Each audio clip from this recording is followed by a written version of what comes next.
अस्सलाम वालेकुम।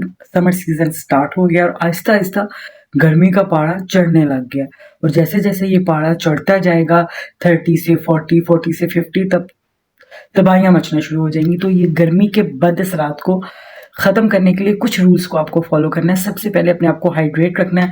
थोड़ा-थोड़ा पानी बगैर प्यास के थोड़ी-थोड़ी देर बाद आपने पीते रहना है और ऐसे फल और सब्जियाँ खानी है जिसके अंदर बहुत ज़्यादा पानी हो, जैसे कि तरबूज़, जैसे कि खीरा।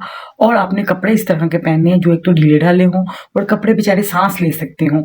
ये नहीं कि उसमें आपको हवा लगती हो, जैसे कॉटन के, लीलन के कपड़े, और उनके कलर्स बड़े लाइट-लाइट से आपने लेने हैं। सर्दियों में तो ब्लैक कलर बड़ा अच्छा लगता है। गर्मियों में अगर आप ब्लैक कलर पहनेंगे तो हीट अब्ज़ॉर्ब कर लेगा, तो बस फिर आग ही है।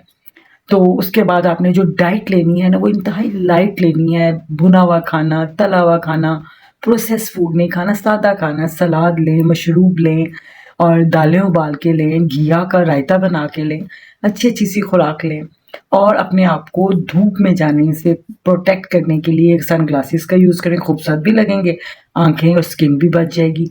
और सनस्क्रीन ज़रूर लगाएँ और सनस्क्रीन के साथ-साथ हैट सर को ढाँप के जाएँ, ताकि आप गर्मी के बदअसरात से बच सकें।